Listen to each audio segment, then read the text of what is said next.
오늘 새벽 우리에게 주신 하나님의 말씀은 욥기 30장입니다. 구약성경 788면입니다. 그러나 이제는 나보다 젊은 자들이 나를 비웃는구나. 그들의 아비들은 내가 보기에 내 양떼를 지키는 개 중에도 둘만하지 못한 자들이니라. 그들의 기력이 쇠잔하였으니 그들의 손의 힘이 내게 무슨 소용이 있으랴. 그들은 곧 궁핍과 기근으로 인하여 파리하며 캄캄하고 메마른 땅에서 마른 흙을 씹으며 떨기나무 가운데서 짠 나무를 꺾으며 대사리 뿌리로 먹을거리를 삼느니라. 무리가 그들에게 소리를 지르므로 도둑같이 사람들 가운데서 쫓겨나서 침침한 골짜기와 흙 구덩이와 바위 굴에서 살며 떨기나무 가운데서 부러지며 가시나무 아래에 모여있느니라. 그들은 본래 미련한 자의 자식이요 이름 없는 자들의 자식으로서 고토에서 쫓겨난 자들이니라. 이제는 그들이 나를 노래로 조롱하며 내가 그들의 놀림거리가 되었으며 그들이 나를 미워하여 멀리하고 서슴지 않고 내 얼굴에 침을 뱉는도다. 이는 하나님이 내 활수위를 늘어지게 하시고 나를 곤고하게 하심으로 무리가 내 앞에서 굴레를 벗었음이니라. 그들이 내 오른쪽에서 일어나 내 발에 덫을 놓으며 나를 대적하여 길을 내었으며 그들이 내 길을 헐고 내 재앙을 재촉하는데도 도울 자가 없구나. 그들은 성을 파괴하고 그 파괴한 가운데로 몰려드는 것 같이 내게로 달려드니 순식간에 공포가 나를 에워싸고 그들이 내 부미를 바람같이 날려버리니 나의 구원은 구름같이 지나가 버렸구나.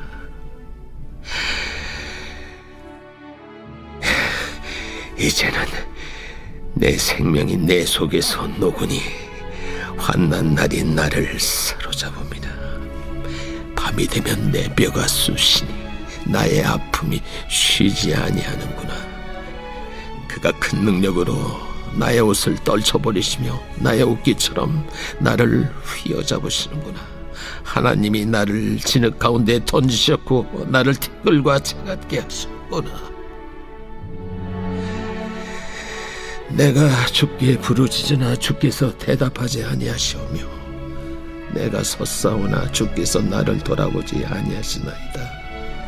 주께서 돌이켜 내게 잔혹하게 하시고 힘있는 손으로 나를 대적하시나이다.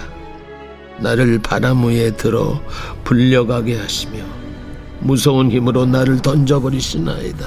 내가 아나이다. 주께서 나를 죽게 하사 모든 생물을 위하여 정한 집으로 돌려보내시리이다. 그러나 사람이 넘어질 때 어찌 손을 펴지 아니하며 재앙을 당할 때 어찌 도움을 부르짖지 아니하리까. 고생의 나를 보내는 자를 위하여 내가 울지 아니하였는가. 빈궁한 자를 위하여 내 마음에 근심하지 아니하였는가. 내가 복을 바랐더니 화가 왔고 광명을 기다렸더니 흑암이 왔구나. 내 마음이 들끓어 고요함이 없구나. 환난 날이 내게 임하였구나. 나는 햇볕에 쬐지 않고도 검어진 피부를 가지고 걸으며 회중 가운데 서서 도움을 부르짖고 있느니라. 나는 이리의 형제여 타저의 보시로구나. 나를 덮고 있는 피부는 검어졌고 내 뼈는 열기로 말미암아 탔구나. 내 수금은 통곡이 되었고 내 피리는 애국이 되었구나. 오늘도 하나님의 은혜 가운데 거하시는 복된 한 날 되시기를 바랍니다. 어제 욥기 말씀이 이제 거의 마지막쯤에 이제 다다르기 시작하는데요. 어제 욥기 29장에서는 지난 날을 회고하면서 하나님의 의뢰 속에 거했던 시간, 즉 하나님께서 빛을 비춰주시니 사람들에게 존중도 받고 또 그 빛에 힘입어 사람들을 도와주었던 자신의 삶을 돌아보는 욥의 고백이 있습니다. 그러나 오늘은 오늘을 살아가면서 현실에 닥쳤던 혹독한 고통에 대하여 욥이 탄식을 합니다. 어제는 하나님의 빛에 거하였다면 오늘은 하나님 빛 가운데 쫓겨나 어둠 가운데 있는 자신의 모습을 탄식을 하죠. 욥의 탄식 오늘 말씀을 보면 마구 내뱉는 말처럼 들리지만 그가 말하는 고난, 또 고통의 내용을 보면 우리가 경험할 수 있는 고통의 차원들, 특별히 그리스도인들이 고난받을 때 경험할 수 있는 차원들을 이야기합니다. 우리가 당하는 고통 중에 직접적으로 당하는 것들은 재산이나 건강 혹은 가족 잃어버릴 때 당하는 고난입니다. 이것이 욥이 직면했던 재산을 잃고 자녀들을 잃고 건강을 잃었던 고통이죠. 근데 그것만 있는 것이 아니라 욥이 더욱더 힘들어했던 것은 사회적 고통입니다. 주변에 있는 사람들이 떠나는 고통입니다. 근데 단지 주변에 있는 사람들이 가까이 있는 사람들이 떠나는 것뿐만 아니라 자신이 평소에 도와주었던 이들이 반대에 서거나 자신을 더욱더 비참하게 만들 때 바로 사회적 고립감이 있을 때 당하는 고난입니다. 오늘 그 고통에 대해서 욥이 하소연을 하고 탄식을 합니다. 더 나아가서 그리스도인들의 가장 어려운 것 중에 하나는 하나님께서 나를 외면하시나 보다 하는 그 고통입니다. 바로 이 욥의 고난, 탄식 가운데 오늘 말씀에 이 욥이 부르짖는 탄식이 바로 이 두 가지 내용입니다. 먼저 사회적 고통에 대해서 욥이 이런 얘기를 합니다. 의롭고 선하여 늘 타인을 돕던 욥, 과거를 회상할 때 보면 늘 하나님께서 비춰주시고 내가 정말 잘되고 잘됐을 때 욥은 늘 가난한 자들, 소외된 사람들을 도왔던 자신의 모습을 회상을 하죠. 그런데 막상 그가 재산을 잃고 자녀를 잃고 그리고 건강도 잃게 되었을 때 욥이 도움을 주었던 이들이 등을 돌려 오히려 그들에게 욥에게 비난을 합니다. 상식적으로 보면 욥이 늘 돕던 이들은 그러면 안 되죠. 은혜를 받았다면 욥이 당장 재산을 잃고 자녀를 잃고 건강을 잃었다면 그 은혜를 갚는 것이 상식일 텐데 그 주변에 있는 사람들이 인간의 비정함을 보여줍니다. 아, 저 사람은 하나님께서 벌 주셨나 보다. 같이 비난하기 시작합니다. 젊은 자들의 먼저 태도가 있습니다. 욥이 당한 처지를 비웃습니다. 그리고 그를 따르던 이들이 비웃기 시작할 뿐만 아니라 그들의 아비들은 욥을 마치 이방인처럼 외인처럼 취급을 합니다. 이거 바로 앞장에서 보면 젊은이들의 태도가 나오는데요. 욥이 이렇게 길을 걸어가면 욥의 권위에 눌려서 젊은이들은 피하던 사람들이었습니다. 그리고 그 어른들은 욥이 지나가면 일어서서 그에게 축복하고 정말 그 삶을 닮아가기를 바랬던 사람들입니다. 근데 막상 욥이 굉장히 어려운 처지에 처했습니다. 재산도 잃고 건강도 잃고 자녀도 잃었습니다. 그러면 이쯤 되면 같이 도울 만도 한데 오히려 그들이 등을 돌립니다. 이것이 인간이 가질 수 있는 이 비정함입니다. 아, 저 사람은 하나님께서 버리셨나 보다. 아, 저 사람은 하나님께서 치셨나 보다. 그러니 같이 동조를 합니다. 그래서 이 감사하게 생각했던 사람들이 오히려 반대로 들어섭니다. 근데 이건 붓으로 끝나는 것이 아니라 평상시에 욥이 보기에도 정말 비참한 인생, 비루한 인생을 살던 이들조차도 욥에게 그렇게 비난을 퍼붓습니다. 욥이 하루아침에 나락으로 떨어지자 주변에 있는 사람들이 그렇게 비난하는 것이죠. 사람들이 힘들다고 느끼는 것, 단지 재산이 있었을 때 재산을 잃어버리고 건강을 잃어버리고 자녀들이 혹은 가족이 생명을 잃었을 때 단지 그것만이 고통이 아니라 바로 주변에 있는 사람들 때문에 더 고통을 받게 됩니다. 소유 자체에 문제가 생기거나 혹은 건강에 문제가 생겨도 그 자체로 고통을 받지만 주변에 있는 사람들 때문에 훨씬 더 사회적 고통이나 어려움을 당하죠. 이것이 바로 욥이 당했던 어려움입니다. 우리 사회에서 한 15년 전쯤 혹은 20년 전쯤 된 것 같은데요. 우리 사회에서 고위층이 갑자기 자살하는 일들이 생겨났습니다. 예전에는 못 보던 일들인데요. 2000년 정도 들어서면서 사회적으로 존경받던 사람들이 어떤 어려움에 처했을 때 자살하는 일들이 우리 사회에 확산이 되었습니다. 80년대, 90년대는 그런 일들이 없었는데 2000년 들어서면서부터 그런 일들이 부쩍 늘었죠. 한 번은 우리나라에 내노라 하면 이름 알만한 목사님이 검찰에 불려간 적이 있습니다. 개인이 잘못한 것이 아니라 참고인 조사를 받고 나왔는데 그분이 한번 그런 얘기를 합니다. 검찰에 들어갔더니 엄청난 중압감을 주면서 비참한 인생을 만들더라라는 겁니다. 잘못한 것이 없는데도 그렇게 막 고압적인 자세로 취조를 받고 났더니 참고인 조사인데도 불구하고 사람이 주눅든 상황이 생기더라라는 이야기를 한번 들어본 적이 있습니다. 근데 이 욥이 당했던 그런 고난이 사회적으로 그렇게 중압감을 줬던 겁니다. 아주 사람들이 다 외면하고 비난하는 것. 바로 이 욥이 그것 때문에 탄식을 합니다. 그리스도인들이 이때 과연 어떻게 해야 될까? 이 욥의 주변에 있던 사람들은 요즘으로 이야기하면 그리스도인들입니다. 다 하나님을 믿는 사람들인데 신앙이 왜곡돼서 나타난 현상입니다. 저 사람은 하나님께서 버리셨나 보다. 하나님께서 벌 주셨나 보다. 그 왜곡된 신앙이 있으니까 인과응보라는 것 때문에 우리도 같이 하나님처럼 벌하는 입장에 섰는데 그것이 신앙인의 본 자세는 아닙니다. 신약 성경을 보면 그렇게 사람들이 죄를 지어서 잘못된 길에 빠지고 사람들이 막 비난할 때 많은 그리스도인들이 그와 함께 해줬던 일들이 있습니다. 죄인을 보호하고 도와주는 것이 아니라 최소한의 사람으로서 인격으로 살아갈 수 있는 힘을 줬던 것이 그리스도인들입니다. 그래서 예수님께서는 늘 죄인들의 친구 혹은 창녀의 친구라고 불렸던 것이 죄를 옹호한 것이 아니라 죄인으로서 비난받는 일 가운데 어떻게 하면 그를 회복시키고 그를 위로하고 하나님의 사람으로 만들까. 그래서 죄인들의 친구라고 불렸던 것이 주님입니다.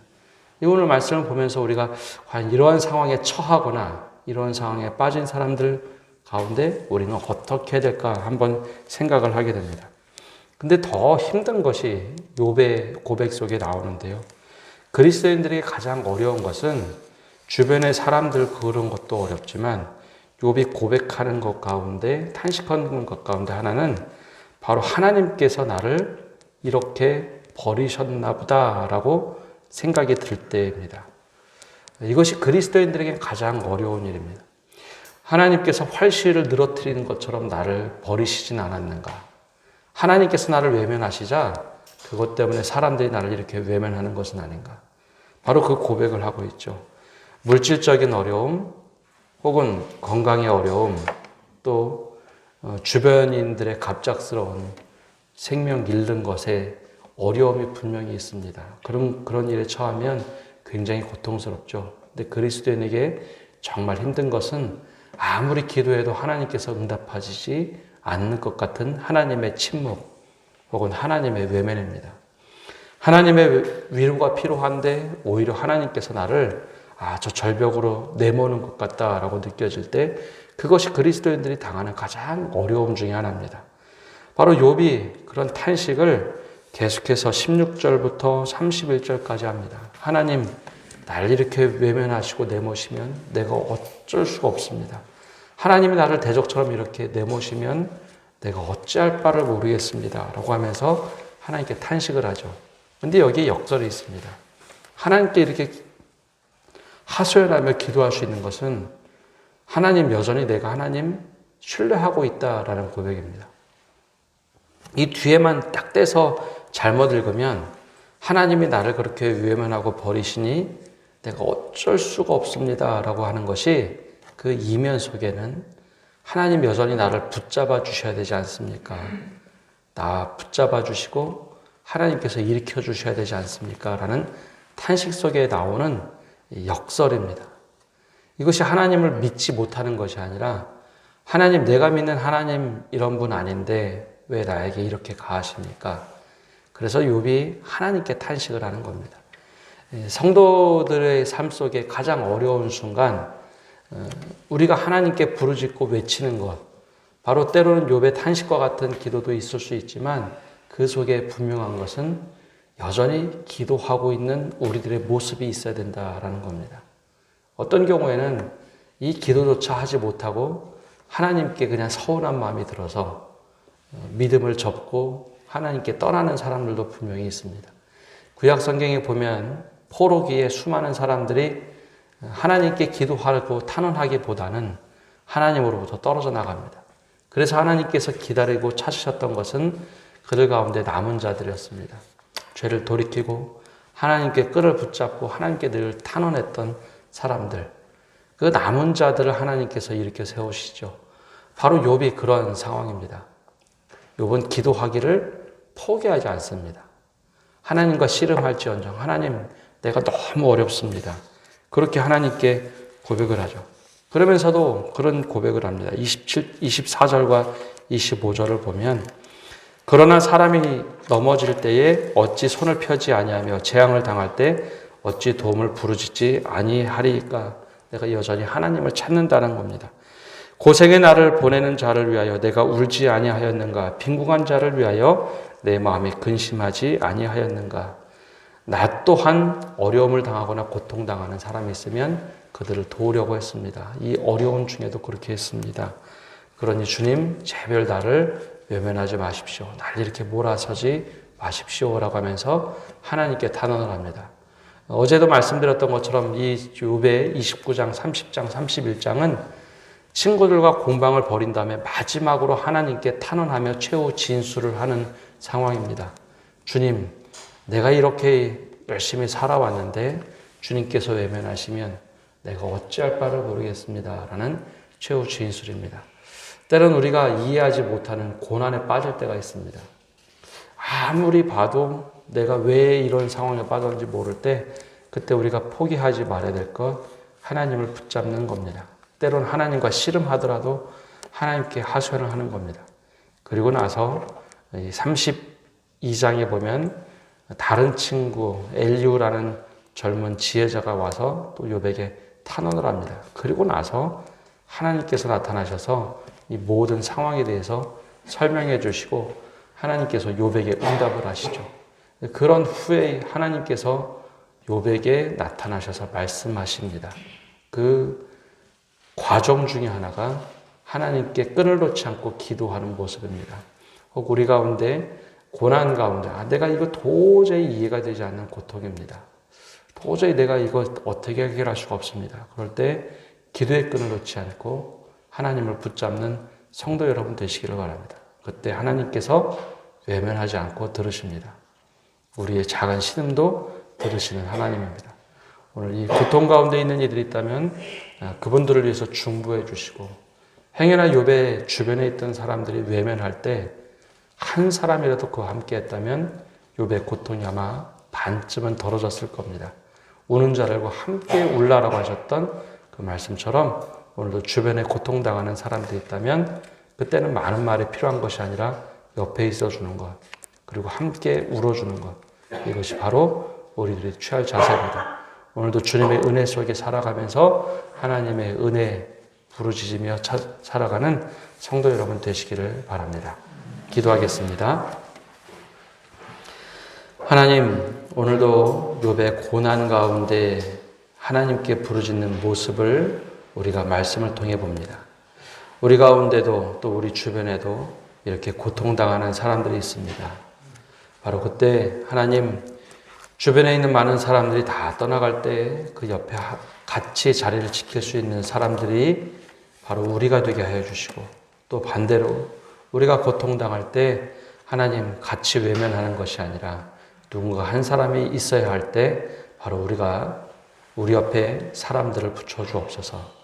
하나님, 우리의 왜곡된 신앙 때문에 하나님께서 벌을 내리는 사람이 있다라고 생각될 때 함께 비난하고 하나님의 벌을 내리는 자에 동참하는 것이 아니라 그 자리 속에 주님처럼 죄인들의 친구가 되어줄 수 있는 사람, 또 하나님 고통당하는 사람들의 옆에 있어주며 하나님의 은혜를 구할 수 있는 사람이 바로 우리가 되게 하여 주시고, 우리가 바로 그때 하나님께 탄원하며 기도할 수 있는 사람들이 되도록 은혜 내려 주옵소서. 하나님 또한 우리가 고통당할 때 하나님께서 우리를 저 어려움으로 몰아낸다고 부정적인 생각이 들 때 하나님 그때도 여전히 기도의 끈을 놓지 않도록 붙잡아 주옵소서. 많은 이들이 고통당할 때 하나님 기도의 끈조차 놓고 믿음의 끈조차 놓는 모습을 봅니다. 그러나 그와 달리 욥처럼 고통 속에서도 하나님께 부르짖으면서도 하나님 왜 나를 외면하시나이까 그렇게 외칠 수 있는 기도의 사람 되게 하여 주시고 믿음의 사람 되게 하여 주옵소서. 그 끝자락에서 하나님께서 나타나셔서 욥에게 말씀하셨던 것처럼 우리 그 기도의 자리에서 하나님께서 우리에게 응답하시는 은혜를 경험하게 해주시고 나의 인생 전체가 회복되는 은혜를 경험하게 하여 주옵소서. 이 욥기를 보면서 우리 자신을 돌아보게 해주시고 그 말씀을 통해서 우리가 주님께 어떻게 나가야 되는지 다시 한번 깨닫는 우리 되도록 축복하여 주옵소서.